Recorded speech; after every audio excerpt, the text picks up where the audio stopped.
Oh, okay. Hello, welcome. Let's just roll. I don't like formal Stop introductions. They make me awkward. Neither do we. Like, hello, where were you born? Nobody really cares. I know no one really cares. Right? They just want to get to the juice. Yeah. They want to get to the sauce. I'm like, so tell me about the most pivotal time in your entire life. 1, 2, 3, go. We always start with that because it's like, does What's your anyone most listen? traumatic moment? Go. What are your childhood Who did you trauma bond with last? Hit me. Do you have daddy Hey. wounds? I've got daddy wounds. Does your dad wounds have dad wounds? Do your issues have issues? No, we actually were talking about Jesus, how hot Britley's mom is. I mean, that's the real shit. Oh, we were talking about Jesus stuff. Okay, real quick, let's get into that. And then we're going to get into feminine chaos. Okay. Because guys, ladies, y'all, I watched your free feminine chaos training and I'm sitting there taking notes and I was like, this is me. And we're going to need to Cut some cords today. Break some no chains. more. Because Yeah. it's worked. Yeah. But like, is it optimal? Yeah. Is the real question, right? Oh shit, is that good? Oh, It's like a limp I mic. thought your mic was breaking. I was like, oh shit. Okay. Do you guys also see this movement? And again, anyone listening, I don't care if you are the most woo-woo channeling the alien sticking crystals up your butt or you're the most hardcore Jesus lover. It doesn't matter to me. I love everyone. But it is interesting. I do see this movement of a lot of super woo-woo gals now going to God. What's going on? What do you think? We're like, where do we begin? Yeah.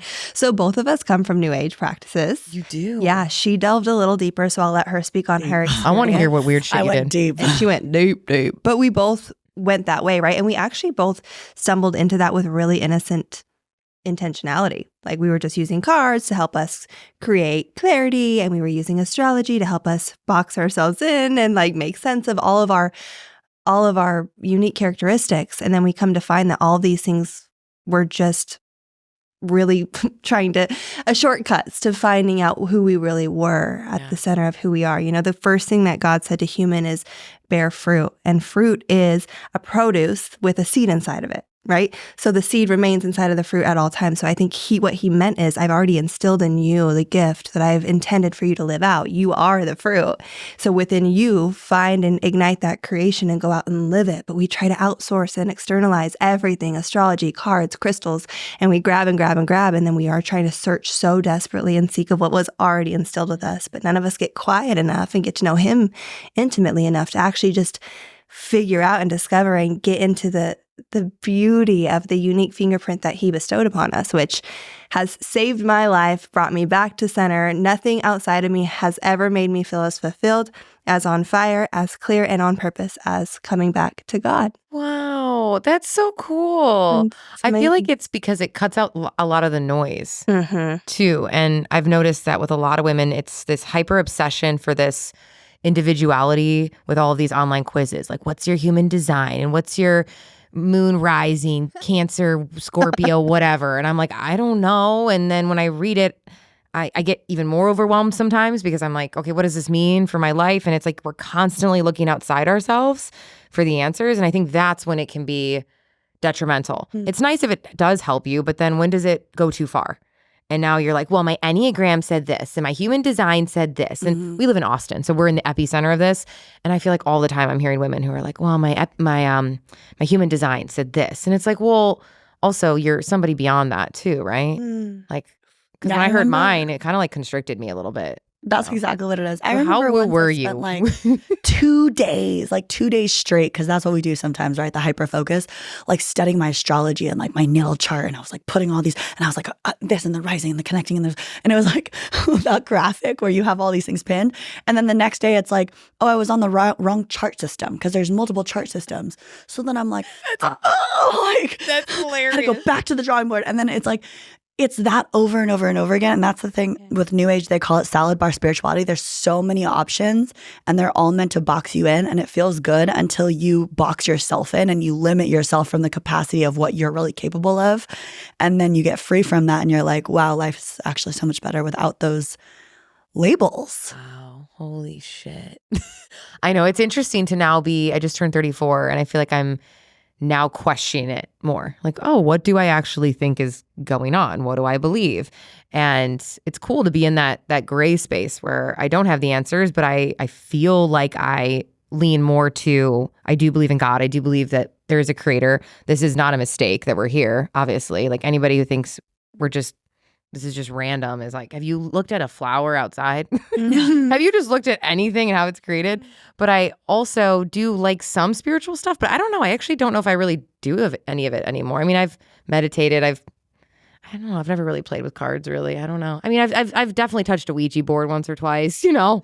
Oops. Angie. Okay, save me or whatever. I was like 10, okay? I was in the basement with my friends.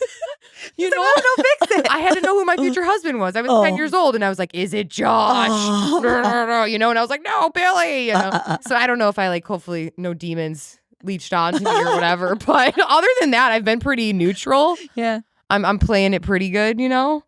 But I don't even think we have to limit it to new age things, right? I think every human as an identity tries to figure out who they are by outsourcing themselves. I think we know more about who we're not than who we are, if I'm honest. And we were listening to a podcast the other day and he spoke on different identities. And one of them he calls the lie identity. And these are essentially the lies or projections or perceptions that those who raised you placed on you at a young age. So you are, you know, you have to work hard for your money. Money doesn't grow on trees. Whatever story and narrative that the people outside of you implemented on you as a byproduct of just growing up in their household are your lie identities. And then almost to counteract that or rebel against, you create my identity, which is the second layer. And that's where you start to say, I'll show you this is who I am and who I'm not, right?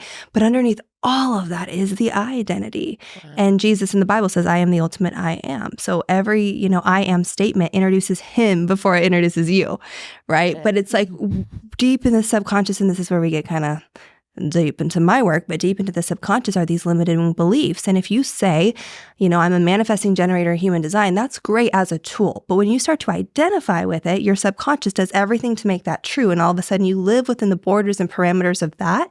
And sometimes it's not completely accurate. And so you're trying so hard to find all of these my identities and these things outside of yourself before you've even checked in and said who am I? What was I created to do? Coming back to that seed that God instilled and planted with you, that's in every fruit. It's within each of us as well. And I just, oh my gosh, I lived so much of my life doing that research of who am I? Yeah. Who am I? Yeah, I think it's this hyper obsession on individuality because we just want to all feel different. We all want to be unique. I mean, we all have that feeling. That's normal as humans. We all want to know, what am I here to do? What's my unique thing? So I think that's what it is. I think that's what's going on in society right now is people are just craving different. Yeah. Right? To the point where in people's Instagram bios, it's like Enneagram 6, wing 2, blah, blah, blah, blah, blah. Like, look at me, I'm different. Look at me, I'm different. Because we're craving that. It's kind of sad in a way.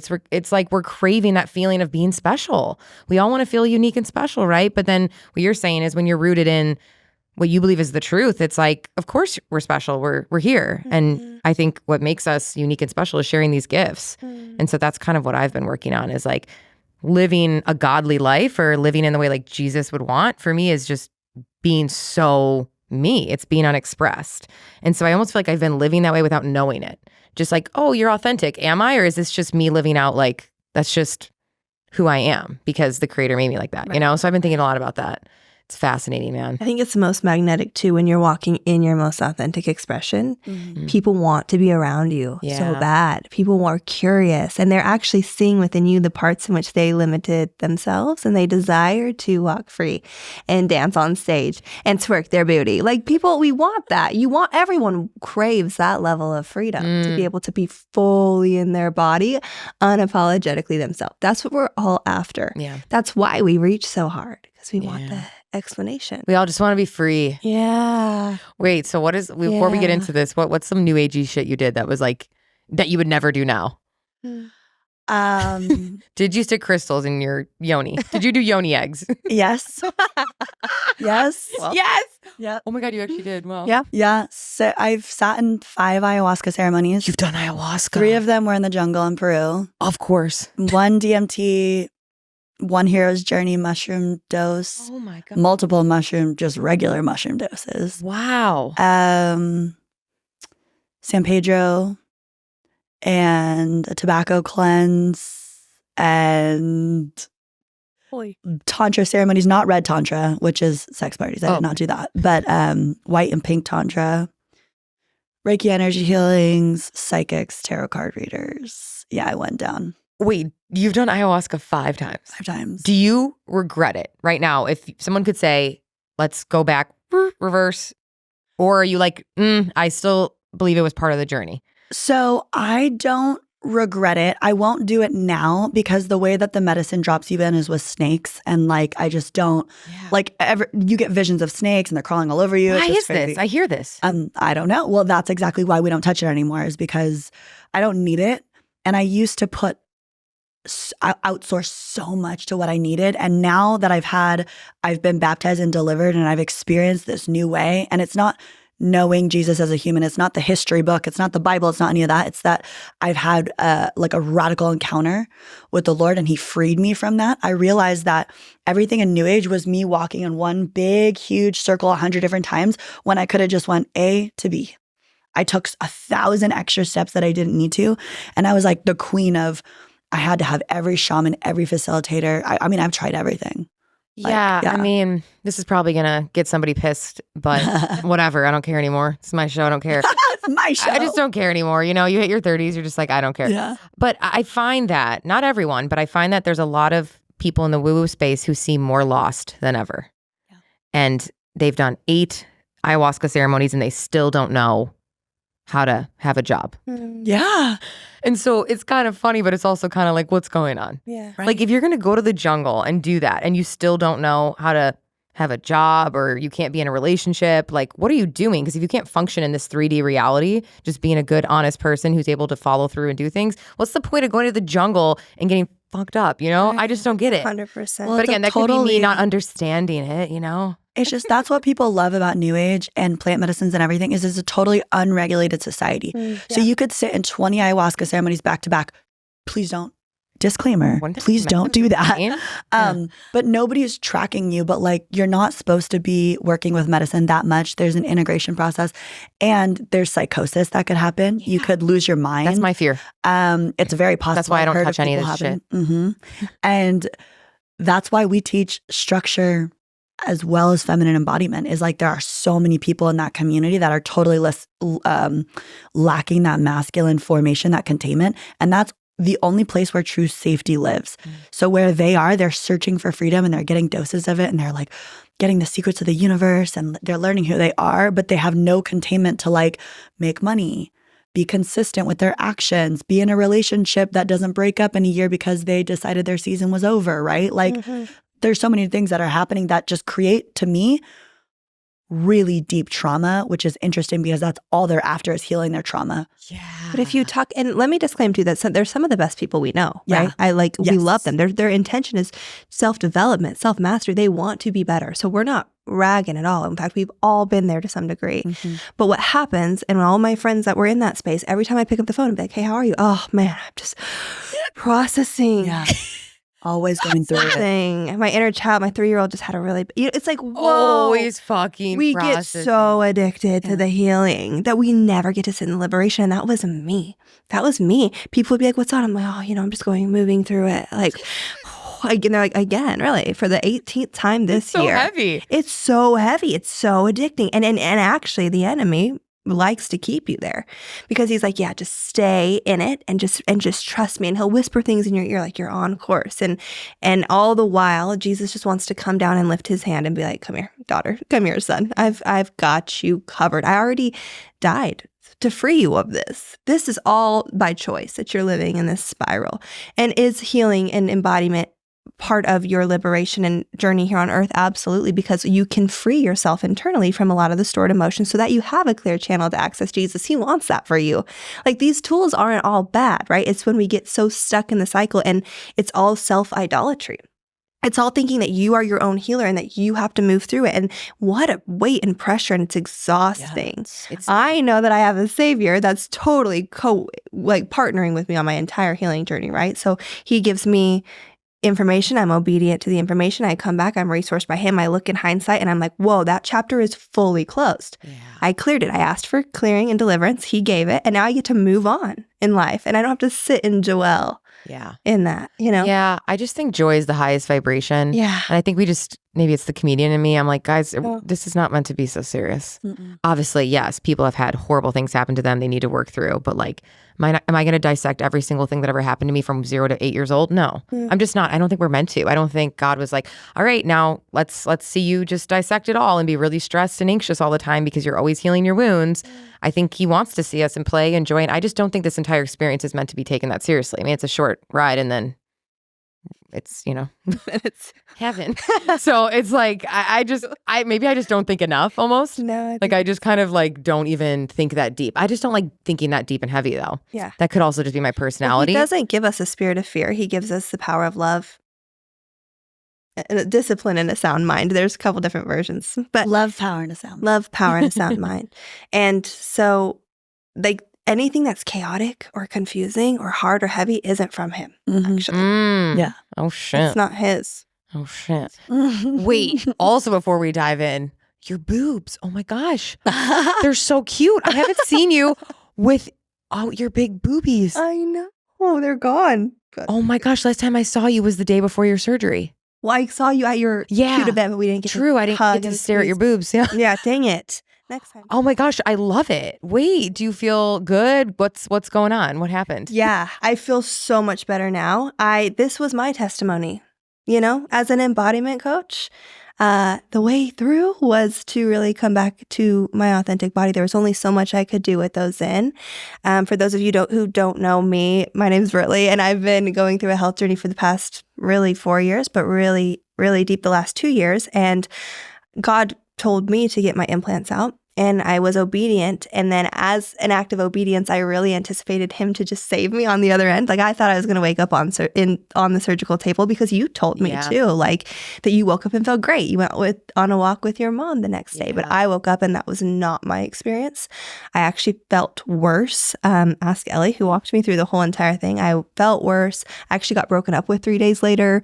And so who is this turd? I know. Yo, bro, so wait like at least a few months. Yeah. Dude, jeez. Bro, not good timing. It was a trek. No, I'm just kidding. Cut that out. That was too much. Too far. I went too far again. No, never too far. I don't think he's watching. Yeah. But yeah, so it was the darkest time of my entire life, hands down. The last 2 months have been the darkest, most depressing. Because I don't err on the side of depression. If I had a drug of choice, it's like anxious, my whole life. But depressive, dark, heavy, scary. Shaking my fists at God, so mad, so frustrated. Ellie had to hold up the business and hold me and hold her. Wow. And yeah. Your body was just having a massive detox from it. So you're feeling worse before you feel better. I've heard this. Well, and I had to break the identity of my body. As a woman, you really did. Okay. Oh, I had to absolutely. See, I didn't have that part, to be honest with you. Oh, that's why I got him in. I was so hyper insecure and I wanted to be accepted by men so bad because of my dad relationship. Daddy wounds. And I have had to, and God is doing this in so many ways. And it started with the explant and really like coming back into my body, which is still a work in progress. And then I'm also in the season, which we joke about, where I'm like, God, Ellie, no one's looking at me. I feel invisible. And then I heard God say, you're not invisible. I'm hiding you. Because what good would it do for me to keep putting eyes on you to revalidate that your aesthetic is your value? That's not it. You're not learning the lesson. I'm having to withdraw and prune everything till you come into the worthiness and identity that I've given you. And then we'll talk about all the hotties in the world looking at you. But he's like, I'm really working on you and I feel that.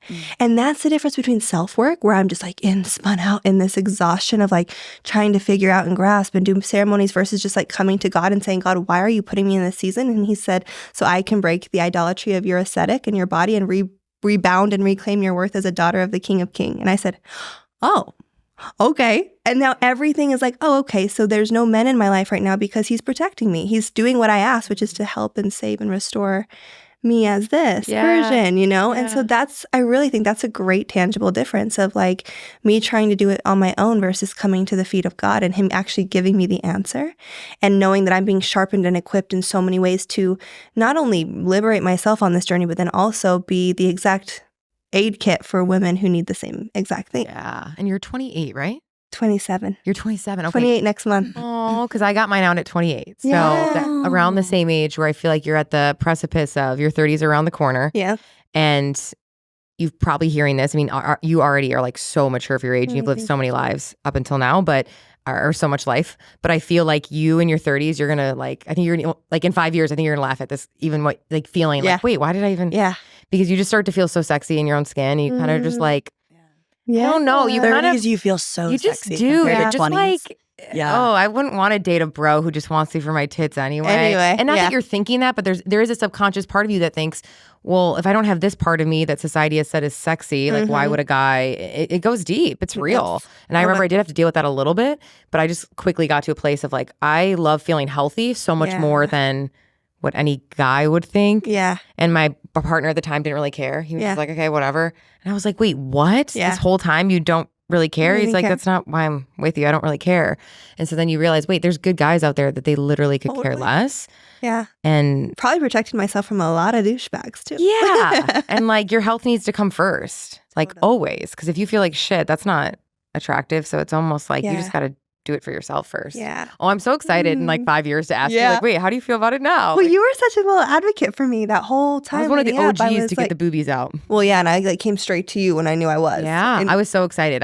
It's still one of the biggest DMs I get. Really? Yeah, which is interesting. I like it. Yeah. It's a little bit overwhelming sometimes because it's not my niche and it's not really what I want to talk about all day long because it can be heavy. Right. And I don't want to sit and talk about women's trauma all day, but I also want to be there for but I also want to be there for women for it. So it's kind of this hard, like, yeah, it's still a big DM that I get all the time. Yeah. And I forget about it. Like, dude, I don't even remember that I did it. You have to realize in 2-3 years, you're going to be like, wait, what? Oh, yeah, I got an explant. Right. So that's why it's weird when girls come up to me. They'll be like, hey, I got an explant because of you. I'm like, what? Oh, yeah, that's right. I took my boobs out. Wow. It was just such a fast decision and such a fast, like, okay, took them out on a Tuesday and then was back to my life on a Thursday. It was just like, whatever, because I made the decision that like, I'm done. Yeah. I don't want to keep doing this for the rest of my life. I'm done. Yeah. And so, yeah. That's crazy how different an experience can be, right? Like that wasn't God's way of forming you. Like you were just kind of like, this is my decision, right? There's other ways in which God is like, you are not a big booby girl. He's like, I'm not worried about you. Well, I think I already was thinking about my future kids. Like that's always been my like goal is like to be the healthiest mom for them. And so I already at 28 was like, okay, I got to start now like detoxing anything out. And so I just put that before everything. Yeah. And to me, I was like, I know that I'm going to have big boobies once I'm milking them one day. So like, I don't know. I just didn't think about it. Your reaction is more normal to like really go through a process of like, oh my gosh, I look different. Like clothes fit different. Who am I now? So yeah. Well, and I believe that the enemy will use your vulnerability, your biggest vulnerability, to get to you and distract you from mission. And the quickest way to get me out of my body and out of connection with God is my insecurity in and around my body. Oh my gosh. She wants to share hers. She can. By the enemy, do you mean the devil? Yeah. Okay. The Look at me. I don't even know what you're talking about. I'm like, the devil? Yeah. How do we just not let him in at all? Well, there's 5 doors. No, really? There's 5 doors. Doors? Doorways that allow the enemy to come in. And I don't have them memorized, but one of the biggest one is unforgiveness. So all the people in your life that you haven't forgiven are doors open. And then so I need to forgive more people? Everybody.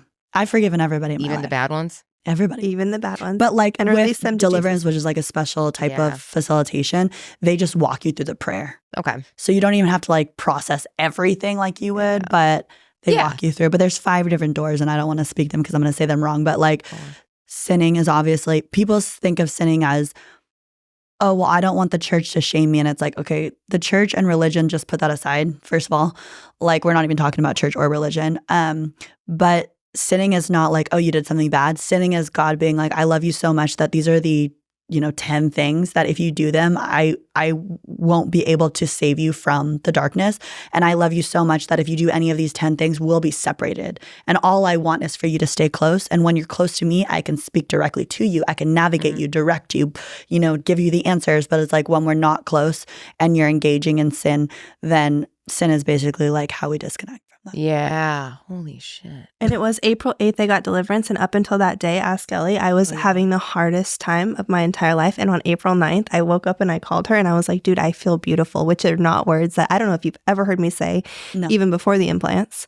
Aww. And which she's so beautiful. It's hard, right? Yeah. Thank you. Yeah. But I just want to be honest here. So it was it changed so much for me. Again, it's like it wasn't a it's miraculous. It's like overnight. Jesus. I've had 7. but I just go hard. So 7 what? deliverances. Oh, what do you define as a deliverance? So deliverance. Look at me. This is like so fascinating. So much. You guys no one's this, talking about this. Yeah, I'm like, what is a deliverance? Yeah. No. If I had one, how would I know? So well, also, I want to say a disclaimer because I kind of made that comment about New Age and I felt really bad. I just wanted to speak that out loud. It's like, I love New Agers. Like, they are so on fire for love and like taking ownership and repairing their friendships and their families. And I would have redone that season again in my life. So I just wanted to speak that. I just think this is the next level. So I wanted to make sure not to. Yeah, no, and you're allowed to. I think that is, if New Age and they believe like freedom of everything, it's like you're allowed to believe what you want and what works for you, right? That doesn't take away from someone else's experience. I got angry like about the comment because in that moment when I was like, oh, he was in New Age about her ex, it's because you see this in New Age where it's like, oh, well, I just decided that like, yeah, we're done because I just don't feel it. Rather than like, you don't take the other person into consideration. You don't take like, okay, you're supposed to go through hardships. But I got a little triggered. So I wanted to make that clear. No, that's legit. Yeah, in I am. I do get, and I didn't mean it would have come off wrong to somebody who, if you're a New Age, I just totally adore you still. Oh, I heard that from one of my really good friends. This guy, that the way he dumped her after a few dates was like the weirdest thing I've ever heard in my life. It was like, we need to stop doing so that. I tuned in and just looking at the macro feel and vision of this. And like, was it a text message too? No, it was a voice message. So I listened to it and I am peeing my pants on the floor. I am like, what is this You're shit? better Is this off, what guys honey. do now? And she's like, dude, this is guys in Austin. And I was like, what is he trying to say? I'd rather Brian or whatever the hell his name was. I'd rather him be like, listen, I'm looking for a blonde, not a brunette. I don't know. Like, just be real. Just be honest, 100%. versus like, I tuned in and like, I was checking in my chakras and like, I just feel like right now in this season of my life, I just need more options and I need to be free. And like, you can't contain me. And like, dude, it was the funniest voice message of my life. And I was like, that's not a man. I'm sorry. That's just not. What's going on? Because now it's trendy to be like flighty and to be like, well, I don't know, maybe I'll be polyamorous and maybe which is fine, I guess if that's your thing, but it's also like where are we not holding men accountable to just like commitment? Right. Yeah. Like, well, what's going on? I had to heal a lot of fear of commitment within myself. So I get it. Yeah. Like, and it was such a radical shock to my body when my boyfriend at the time was like, wait, you just told me you love me, but you don't want to be my girlfriend. And it's like, well, yeah, that's like a totally different. But anyway, that's a whole story for another day. But fear of commitment is something we all need to heal from. Yeah. So I understand people in that position. You get nervous and scared. But what was your question? What was deliverance? What's deliverance? Yeah, what is deliverance? Okay, so deliverance is when you go through either the Christian church or somebody who is practiced, well-practiced in theology or this type of ministry, and they cast out any demonic spirits that have been placed on you. And we all have a lot of demons on us. Oh. And so people think of like exorcism. It's not that. It's not like I had them on me and I'm still a good-hearted, loving person. It's not like, oh, I freaked out and got angry all the time. It's just I would get, I was very double-minded. Like I couldn't make decisions. I was chaotic all the time. I was up, I was down. And it's like, it was really making it hard for me to grow my business. And I could see it happening because I would be on my path and all of a sudden I would get into what we call, and we teach, a feminist chaos pattern, which you can track. We're going to get into and I would this. see myself in it and I would be like, oh my gosh, I'm in it. I'm spiraling. Like, and so I got 7 to break me free of my testimony, which is a longer thing. But when I accidentally casted a love spell over myself and I had to get free from that. Holy shit. You guys are fascinating. Yeah. Like, And all this time we never sat down. I'm like, what? I just learned so many new things right now. Oh my God. But yeah, I'm not a fan of the like, it's almost like men in Austin who are talking about masculine, feminine. We'll get into that right now. They're so far into the feminine where it's like, I'll hold space for you and we'll talk about our feelings and I'll go to a sister circle with you. Yeah. And it's like, I don't know about you, but like, perfect. I don't need my man going to a sister circle with me, okay? I need him to be the man. Like, go chop some wood, I feel like take your care man of shit. is super masculine. Oh, he is. I didn't even talk to him, but I he's just not get the woo feeling. at all. Yeah. He's like, what are you going to? And like, Yeah. I'll go to like a sister circle. And he's like, did you guys sit around and chant? And like, he just makes fun of it because he's kind of like, to him, he's so rooted in here. He's so in the 3D that sometimes I like once in a while, like once or twice a year, I'm like, ooh, let's like go up a little bit and like, let's talk about that stuff. And he will, but he's also just like so rooted in here. And I'm realizing that maybe that's just what I needed. And honestly, I'll take it over the alternative. So I think most women, especially if you're women who are very creative and chaotic, we'll get into that. I think we need that. The polarity. We need the man to just hold us down. Yep. But yeah, he thinks it's really funny and weird, a lot of the stuff. And he's like, dude, these dudes are just using it as an excuse. Like, oh, I'm spiritual. That's why I can't be in the relationship with her. That I'm just so spiritual. It's like, what? It's like a river without boundary, right? Yeah. It's like then you just go and go and go. And then they actually start to rebel against like structure. But a river without banks is a lake, right? It doesn't flow. It doesn't penetrate. It doesn't build momentum. Like it just is, right? And it's like when you think about building momentum towards towards passion or purpose or mission, you have to have both the feminine flow, the water, and then the banks to hold it. And when we rebel against containment and commitment, we're actually less free. We're less free. We think that we're more free, but we're so much less free. Take it from somebody who was hula hooping on Tuesdays and calling it work in Denver. I'm like, yes, feminine flow. I really fucking love it. And like, it just doesn't fucking work.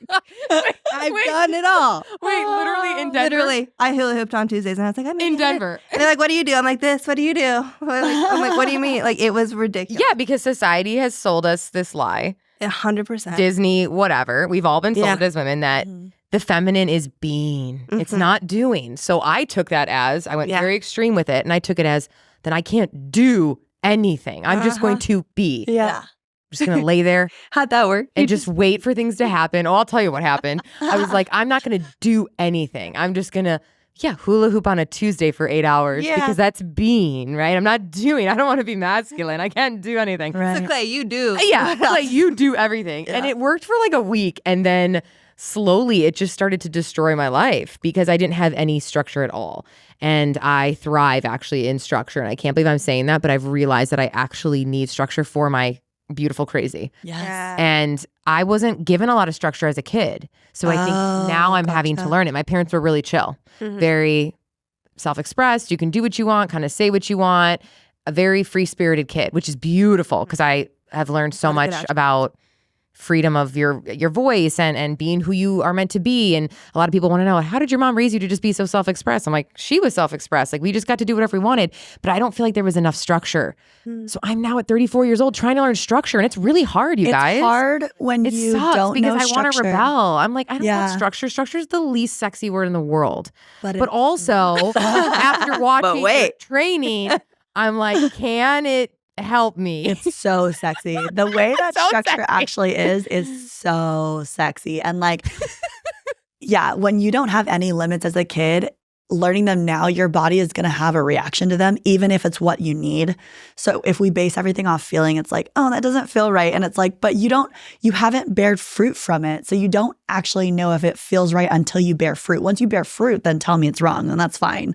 But, structure, that's our little tagline. One of them is like, structure is so sexy. Well, it's just so fascinating now to wake up to this because my partner, he's not only a super masculine man, but he's also older. And so what came up is, he's had more time to understand structure and he's rooted in systems and structure. Yeah. So when we met, he's attracted to my beautiful chaos, but also when does it go a little too far? Yeah. And it becomes now the home is chaotic, or he feels like he can't depend on me, or he feels like, wait, like I need a really strong mother for my children. But what will happen is I will, and let me know if you guys can dissect this, what will happen is then I take it as, you want a masculine woman? What the heck? I thought my chaos is what makes me fun and flirty and chaotic and playful, because my primary energy is playful. So how do I still be fun and playful while also having structure and not fear that the structure is going to make me boring? Because that's my deepest fear, is being boring. Yeah. That's my biggest fear in life. Like, I'd rather die than be boring. You know what I'm saying? So the true... I don't want to be boring. So I'm so afraid I'll become this girl who's like all serious and rigid, like,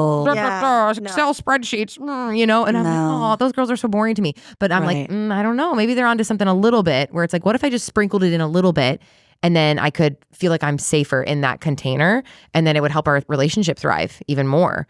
So the true feminine is embodied feminine. So the embodied feminine is masculine containment, because the body is a masculine container that holds the temple of the Holy Spirit. But in all ways, it's like the more we can be embodied in who we are, it makes us more feminine, it makes us more like in our body and magnetic and radiant, and also being conscientious of other people around us. Because then there's the rebellious feminine and the wounded feminine who does everything off her feelings, and she doesn't think about anybody else around her.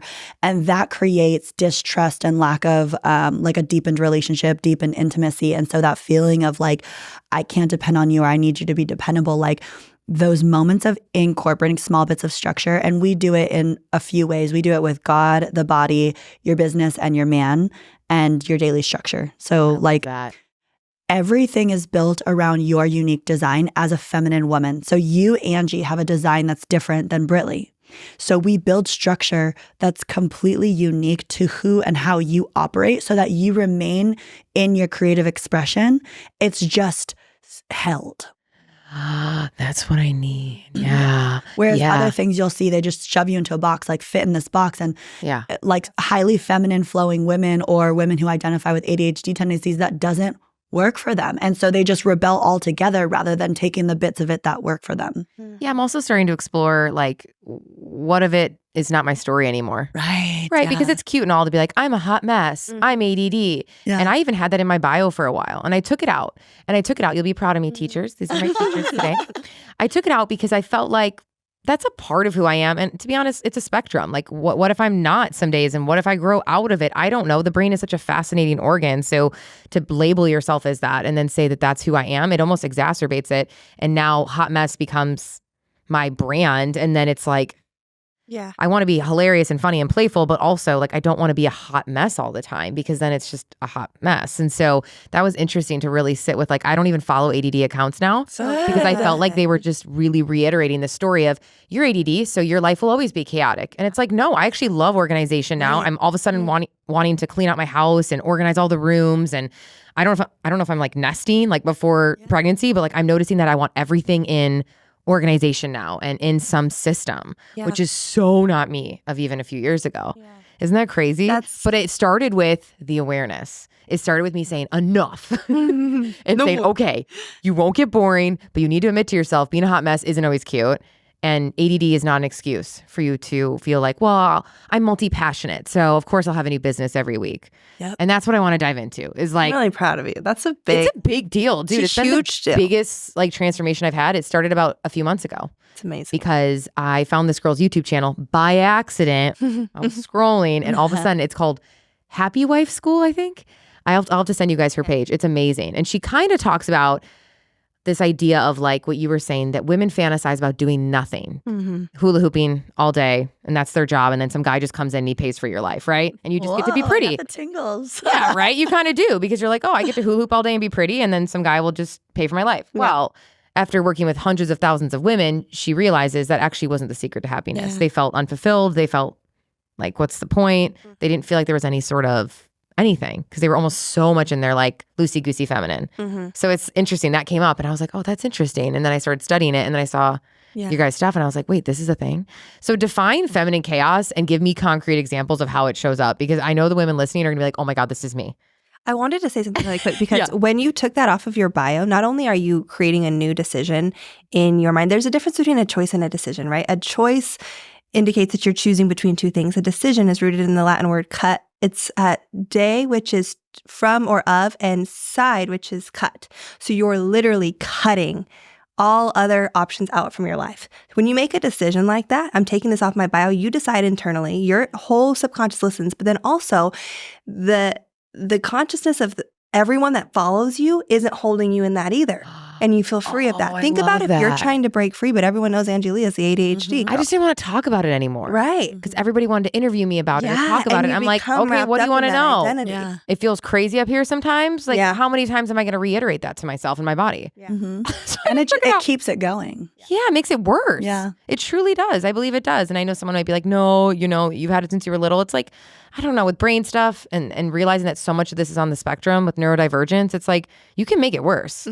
And you can make it better. We talked to someone in California the other day that said ADHD is not, in London, he said it's not even a thing. France. Oh, shit. Yeah. France. He's like, that's not a thing. You're reading my mind. I know, we do that. Yeah. He said that? He said that's not a thing. We don't have, we he said, we certainly don't diagnose methamphetamine into our people. That's an absolute. And we don't even use Crazy those is that terms. in France, it's not a thing. Wow. Which we, again, controversial, but this is Ellie and I speaking. We don't really believe in that. We think that there's a lot of labels and there's a lot of ways in which society and other things might want to captivate you and put you within a box to really keep you from your expression. We believe ADHD are actually the most smart, creative, intelligent, intellectual beings on this entire earth. If you categorize, like if you're listening and you subscribe to that, I would ask you to kindly unsubscribe to that and know that you're actually so powerful. So chosen. When you know how to take all that willpower. Yeah, I mean, I did the brain test. I wasn't surprised when I got the results. He's like, oh, your prefrontal cortex, if you're not interested in something, it shuts down. Okay, so I need more dopamine than other people. Isn't every human though? Isn't that everybody though? Yeah. Like I think it's actually a gift, so I don't do shit I don't want to do. Like what am I supposed to do about delegate. that? Yeah. Like people with ADHD have the ability to make so much money when they concentrate and hyper focus or like focus on what they're here to do and then use all that money you make to delegate to not do the things that you're not good to do at. Yeah. That's it. I want to define feminine chaos and give really concrete examples because in your training, you brought up some that I was like, oh my gosh, I've done this. And I know a ton of women listening have done this where you change your Instagram bio every 5 minutes. Yes. And then, ooh, that sparkly new business idea. Ooh, that sparkly idea. Because again, we're just going by emotion. And of course, I mean, as women, we feel different every 28 days and every day. Like we're feeling different. Minutes. Yeah. Every 28 minutes, I'm feeling like a new person. So if I just went with the emotions, I would have a new business every day. But where do I need to come back to like, okay, wait, what's the goal? What's my vision? You know, really coming back to like the practical things. That's hard for me. And I'm really working on that because it's easy for me to just, because I do so many things. But I'm noticing in this season of life, I don't like that I'm multi-passionate. Isn't that interesting? Yeah. That was also in my bio, multi-passionate. Because I have events, I have a physical product, I've got a podcast, I do speaking, I do all these different things. But in this season of my life, I just don't actually like that anymore. I'm like, I want one or two things that are my thing that I double down on and just go all in. Because again, maybe it's the knowing kids are coming. I don't think that's going to be fun when I have children. Like, oh, I've got 8 different businesses I'm running. Who wants to do that? That's not freedom. And all of those things seem so fun until you're in them, right? And then you have all this like energy exerted everywhere, all these energetic leaks. And then you're like, I can't actually go all in on anything. And I'm only half good at everything. And if you try to be everything for everyone, you end up being nothing for no one. I really believe that, right? Do you guys feel that way? Like, how do you be multi-passionate but still also be honest with yourself and be like, okay, are you truly multi-passionate or are you just not deciding right now? Yeah, so there's a few things that are happening. One, they talk about, I think it was a quote that is, energy can neither be created nor destroyed. So if you're giving 5% to 10 different things, you're only going to receive 5% back. So it's really difficult to scale a company on your own if you're only putting 5% in and then you're looking at it like scale already. And so when you split yourself across 10 different things, it gives you an out to never have to grow in any one area. So anytime you hit a challenge, like let's say systems are a challenge and all of a sudden you have to implement a system, all of a sudden you have a brilliant new idea that pops up out of nowhere that you must run with. It's the greatest idea you've ever had. And then you run in that direction until you hit the hard part again. And it's like all of a sudden another idea. And so we're using it as an out. Like if we're being honest with ourselves, we are not victims of this situation. We have the ability to stay in what we're doing. 1,000% it helps to have an accountability partner or a coach. Like I wouldn't be able to do it. I'm notorious for also pivoting. I've had to learn how to not do it because it's my rebellious nature too. But like because I have a business partner, we keep each other accountable. We also have a business mentor who streamlines us, and gosh, does that feel good.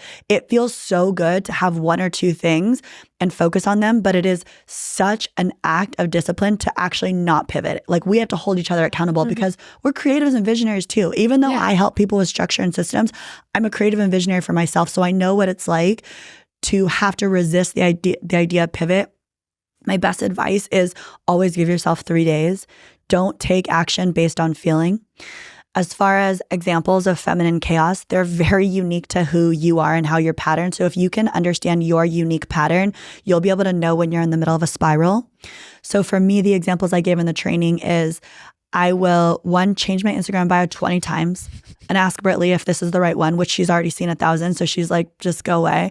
I will call my mom. Yeah, she doesn't. She's so patient. I'll call my mom and ask her existential questions about like what I was like as a baby or why the world works like this. That's so mean. Back in the day, I would call my other best friend and ask her like, what am I even good at? Why am I even doing this? Why do I even have a business? You're giving me chills. Yeah. How accurate this is. Scroll, just because what are you looking for? scrolling. You're looking to see what other people are doing to maybe give you an idea or to think, oh, and you maybe call it like productivity, right? Productivity. You're getting inspired. Getting inspired. Oh, that's what maybe I should be doing that. Oh, she's doing that. Yeah. So noisy. What? So noisy. And you're forgetting what your gifts are. Okay. Right. Exactly. I'll completely forget what I'm doing. And then I'll want to pivot my business and start teaching something new, or I'll start posting about something totally different on Instagram. What are a couple of yours? Yeah. So we look at it the same way, but I like to work on the internal, right? So we came together as business partners because I believe it's an inside out approach, right? The biblical principle of success is be, do, have. So first, you don't go have and then you get to do and then you're be happy. You have to be happy now and then you do the work and then you'll have what you desire. And so from an inside approach, I think that 90% of our distractions are internal. I think they're emotional triggers that we don't know how to deal with. That's why you sit down at your computer getting ready to work and then you get up and go and then go wash a dish and then come back and sit down. And you're like, oh my gosh, the laundry. And then you go up and do that. And then you sit down and you're like, it's like you're addicted to chaos. And you don't actually know how to stop and regulate your nervous system and get super, break a pattern. That's a lot of work to break a pattern, but all you have to do is break it once. So you have to break the pattern. So I look at it as an internal, the inability to actually deal with an emotion as it comes, which is what I teach, and then process it fully because it lives and inhibits in your body, whether you like it or not, as a block of energy. Right? Both woo-woo energy in and through your body, but also nutrients to your circulatory system, neurotransmitters to your brain. You're blocking yourself off from actually being this open vessel and channel, clear, convicted, and then building the devotion and discipline that's required for you to do the work. A few of my patterns used to be running late for everything, overcommitting.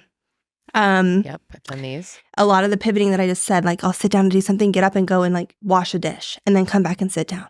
Get up and then go fold a towel. I feel like every girl listening right now is like, oh my God, wait. Yeah. I have done and do all these. Yeah. Why are we doing this? We are I believe that we're so enabled and we're not taught how to sit in the presence of your body.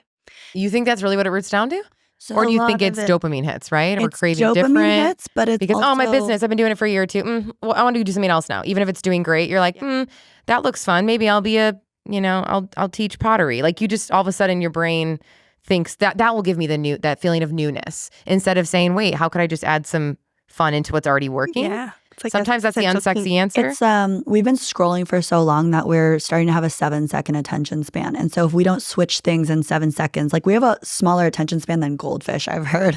But if we don't switch, we get uncomfortable. The other reason is because we have so many people with suppressed emotions because the older generation was uncomfortable with emotional vulnerability that the feminine chaos that's coming up, actually one of the major ways to detox is to allow yourself to cry. And so many people are uncomfortable. Yeah. So many people are uncomfortable with that they instead will distract. But crying is actually what's probably being asked, or inner child healing. We have a whole set of tools, but there's a few reasons why the pivoting and the distraction gets higher. It's also an existential kink. Oh, we have a kink for It's a part of you that actually loves sitting in the angst and anticipation of what's to come and what's next. Oh, yeah. And the pivot, right? It excites you, right? To some degree, the reason that you continue to do it is because you're affirming some pattern of behavior that once worked for you or you liked, right? And then it's a rush. Yeah, we get a little bit addicted to, and this is a song for a whole nother time, but we get addicted to emotions, which is something that I teach because if you're like, no, I'm not addicted to chaos. If you actually look at a biological, physiological standpoint, the hormones that are dumped in your body when you pivot are that of angst and anxiety, but actually it gets a rush, right? It sends a rush to the system. Adrenaline. So you start to create a habit and then the body becomes the mind and it just operates in that way.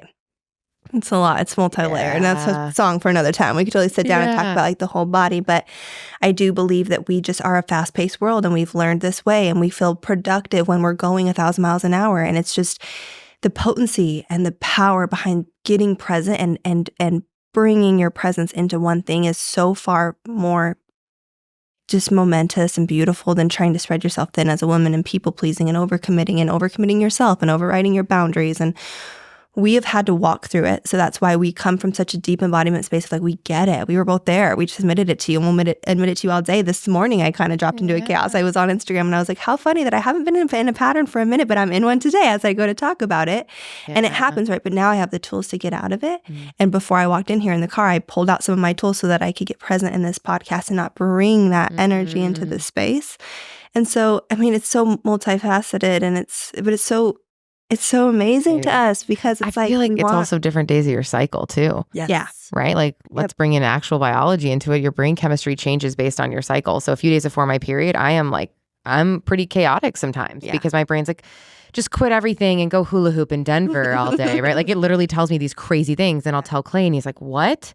No, like stay the path, And I'm like, no. What path? Like, and I just get like that, And I think from the outside, people see it as, oh, well, you've had a lot of success in a lot of different things. Yeah. So it's worked well for me somehow, but it doesn't feel good anymore. I have to be honest. It's like, I don't know. Like when girls DM me and they'll be like, I want a physical product and I want to do events and I want to have a podcast. And I want to have courses and I want to do affiliate marketing and and I'm like, girlfriend, I did those in stages one at a time. And also I don't really have the desire to do all of them anymore. Like, I don't know. Like once we sell Soul, like I don't know if I would just start another physical product brand again unless it really made sense. And that was the one thing, like make the one thing. I do think there is so much power to focus. But as women, for some reason, we've been taught that that's like not fun then to have focus. But to me, if you really want freedom, isn't less better? Like, I don't know. It's just, it's such an interesting thing. And you can focus on anything. I always teach this. You can focus on anything. You can focus on Instagram. The opposite of distraction is actually not focus. The opposite of distraction is traction, which means building and compounding momentum in one direction. Yeah. Right. So focus on everything is focus, but traction is the continuous build of emotion, which requires the muscles of discipline and devotion. You do have to learn how to be disciplined, which we all have instilled in our body, whether you are whoever you think you are and you think, no, I can't make decisions. You absolutely can. It's just a deeply rooted belief that we need to switch. And then the devotion piece is like where you actually become so clear on what it is that you have this why that you're rooted in, that you don't operate on feelings, you operate on faith. Like I made a post the other day that said, I want to be a woman of commitment, not convenience, because convenience is acting, right? Convenience is like, I don't like you today. Sorry, bud. Right? Like, if that's the way it was, nobody would be in any relationship longer than, I don't know, a year. After the honeymoon phase. Right. You would just quit. Commitment. And God is who's taught me commitment. Wow. Walking with Jesus, because he's like, you be obedient. And then he kind of does it one step at a time, right? He's like, be obedient. And then I'm obedient. And then he's like, okay, cool. Perfect. Thank you for doing that. And then he affirms and gifts. And then he's such a good and gracious God. And so I have learned that ability to like sit and root, and despite my feelings, like her and I especially, like know exactly what we're going towards and our why. Our why. There we go. Because there's a difference between you're in the wrong business, you've been in it a long time, you need to pivot, versus am I just bored or being chaotic, and finding that difference. Yeah. And if you build a business outside of God and outside of your purpose, then you will likely have to burn it down and you'll get disinterested and you'll find that burnout because you didn't actually root it in what your unique gift was supposed to be in this time, right? So we see a lot of that. What's the difference between devotion and discipline? I mean, they're a huge, like, discipline, I think, is the action that you take.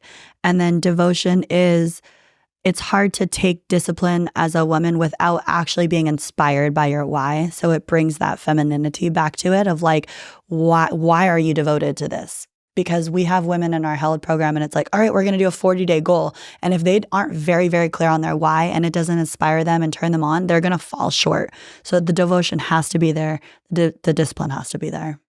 What would you say to the woman who's listening to this and she's like, I'm multi-passionate though. Like I need to have 5 different things and it's working. It's fine. Yeah. And she loves to pivot all the time. What would you say? Do you think she might be in some chaos? I love that for you. I love that for you. And that's that.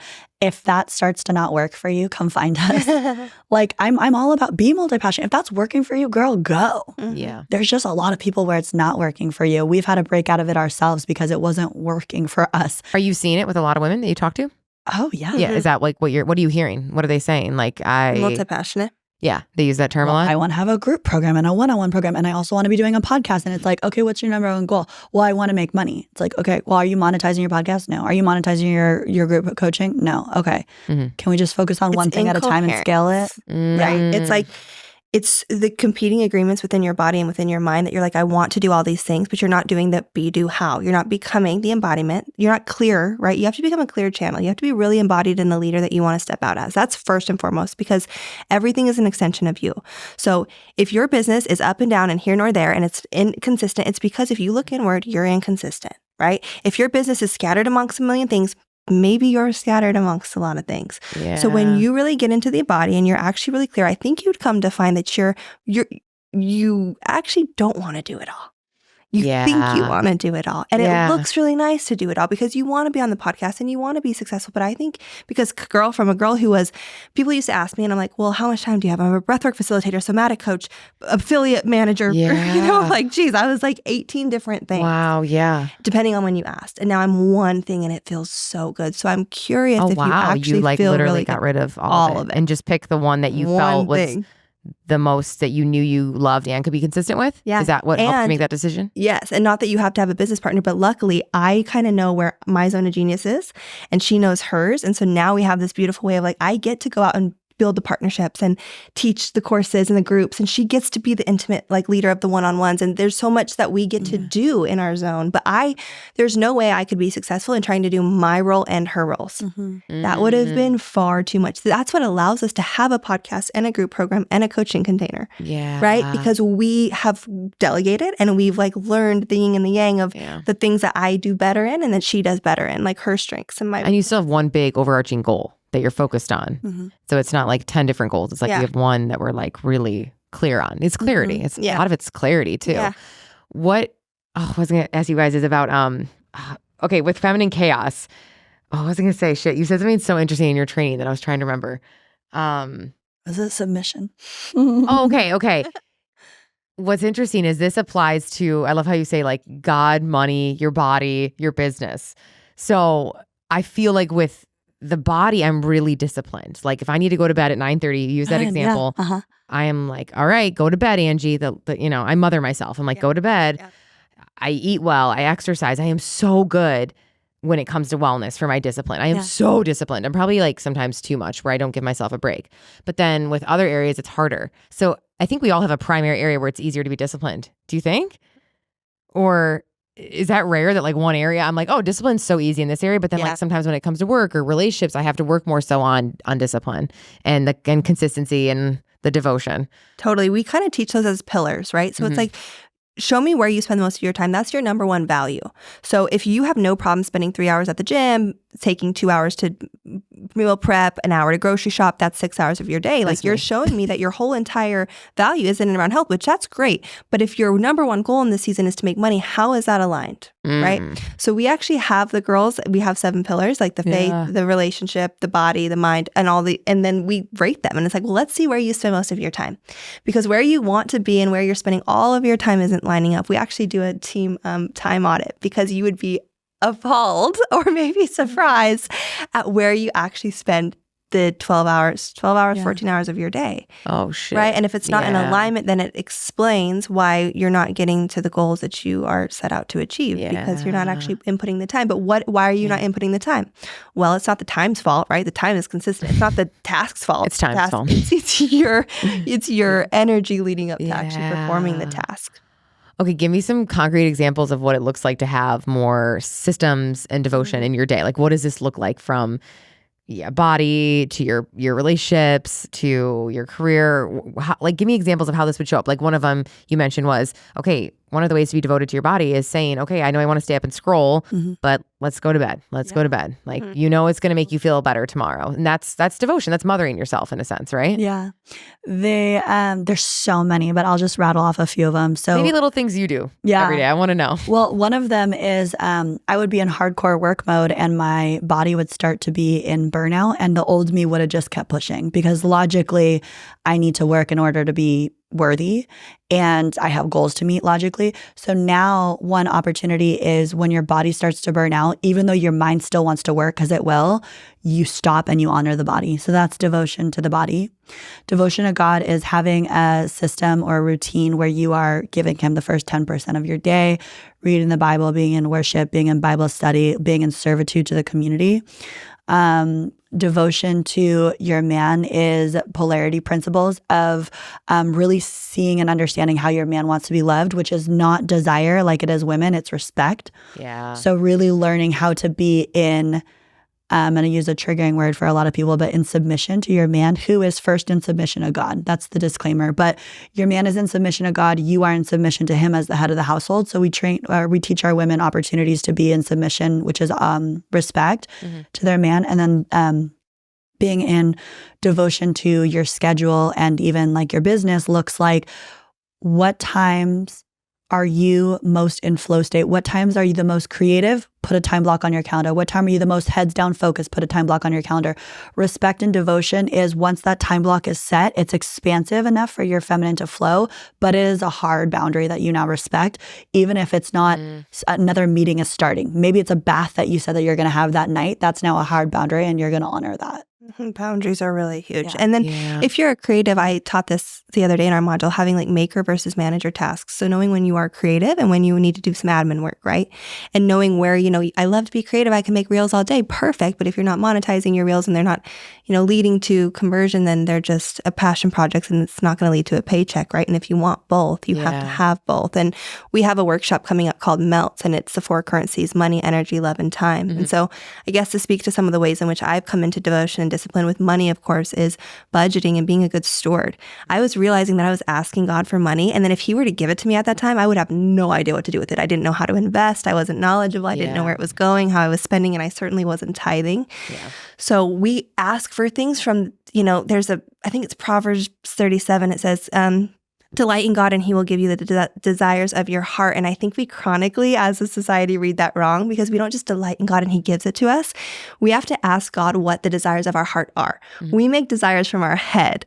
But the desires of our heart, if we ask him, he'll place the desire on your heart, and then he'll give you the desire in which you desire that he gave you, right? So that's really important. And then energy, same as like the boundary. I used to overwork out and to kind of like you put all of it into the health, which is great. But then I realized I was actually letting everything else down. And then creating boundaries around my relationships and not overcommitting, and really being clear on what I wanted to do and what I had the capacity for, and saying no to things without the fear of FOMO or letting people down, and knowing that was actually giving more to my relationships than taking away. And then time is, we've created a whole back-end systems, and it's saved my life to be able to know and expect when I'm showing up to things and have that kind of blueprint in advance, but then committing to it. She's taught me, we don't cancel things anymore. I don't move things anymore. That's a big one. It's so hard. That's a huge one I've had to work on. When you because if you're just not feeling it that day. You're just not feeling it, right? Which is so LA. I lived there. And you would tell people 2 months out about a party. I'm just not feeling it today. I don't know. I tuned in with the moons and I'm just not, just not on my, That's happened a lot here in Austin, and I'm from the Midwest, so we don't do that. If you say you're going to be at somebody's thing, you go. And that was really interesting to experience that when it was big events, it was our engagement party or things like that, where people were oh, we'll be there, and then I found out the reason they weren't wasn't because of something serious or anything actually legit. I'll be honest, it was they weren't feeling into the moons that day or blah, blah, blah. And I'm oh, wow, why does this irk me so much? Oh, because I used to be that way. So I want to constantly work on being a person where I'm I'm going to be at your wedding. I'm going to be at your wedding. I'm not just going to tell you because I had to blow my nose that morning and thought I had some allergies. It's so fascinating how in different cities that's handled differently. Totally. And one of my best friends was doing it when she was here, and I had to I hate the word call out because that sounds so rude. Call her out. I had to bring it up to her and be yo, dude, here in Austin, we don't don't do that. And she was really? I'm no, don't do that here, because then you're just adding to the collective of that being a thing. When she moved, it was just I don't know, I'll let you know how I'm feeling tomorrow. And I'm dude, are you going to come to the class with me or not? And she couldn't give me an answer. And it was really irritating to me. It was interesting. And I was are you going to come to dance tomorrow? And she's I don't know. We'll see how I'm feeling. I'll see how I'm feeling. It's always, let me see how I'm feeling. I'm well, I can't make any plans with you then. How do I ever know anything? That's if it's always super just safe boundary. But then also I totally get listen, first day of period, I've definitely done that. That's when I will cancel things. I don't feel well. But also I've really challenged myself to be a little bit better with that. When I did my thing last week and I was on my period and I was I still got to do it. I paid for it. I told these girls we're going to do it. And then what happened when you showed up? I was proud of myself because in the past I would have been oh no, I don't want to really. A little bit of I don't know. Sometimes I do. I think it goes back to not overcommitting.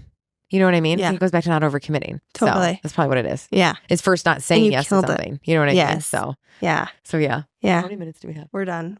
We're cut off. Oh my God. I'm no, not yet. Oh, okay, I'm gonna close it off. Oh my God. I know we could go forever on forever. It's such a juicy topic. It is. It's so good. We'll do what other other one. To close it up? What other last sentence would you say to the woman who's but I'm just chaos. I'm just a hot mess who's multi-passionate. Give her some words of wisdom to close it out. First and foremost, just so careful what you come into contact with. You are a woman of God, first and foremost. You are brilliant. You are brave. You are benevolent in every single way. And I don't just say that just to say that. Like, it's the truth. And when you step into that and you can really decide and discern for yourself who you are at your core, becoming curious and unveiling and unmasking from everything that you have become, you will really find the most beautiful source of clarity within you. And when you operate from there, that's the magnetism we're talking about. That's when you do get to play. And then, you do get a paycheck. Like, I've had that happen, and it's both, right? It's a dance, and it's not to overwhelm you. To bring it to the most simplest form is just allow yourself the time and space to really be with who you are.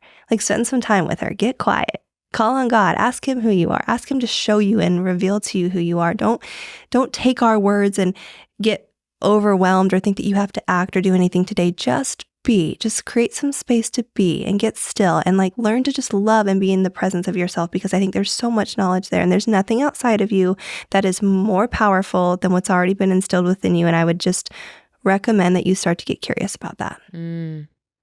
Last words. I would say for the woman who has a lot on her plate and she's doing a million things, but she's got this big heart for loving and she's got big creative visions, we created something specifically for that called Held. And it's specifically for the woman who wants to feel held by God, her man or her future man, her business, her body, by two different facilitators who specialize in this in a way where you get to learn structure, systems, deeper faith, deeper embodiment, and the love of a sisterhood of women who really understand you. Definitely come find us. We would love to meet you. Yay. Where can they find you guys? At Britley Ann on Instagram. And I'm at Ellie_BT. Oh, so good. I love you so much. Part 2 we'll have to do on, I was like, we didn't even get into men and relationships. I know, we've got so much to talk about. Man. Bye, guys. Oh my Bye. gosh. I was like, wait, I want to get into dudes.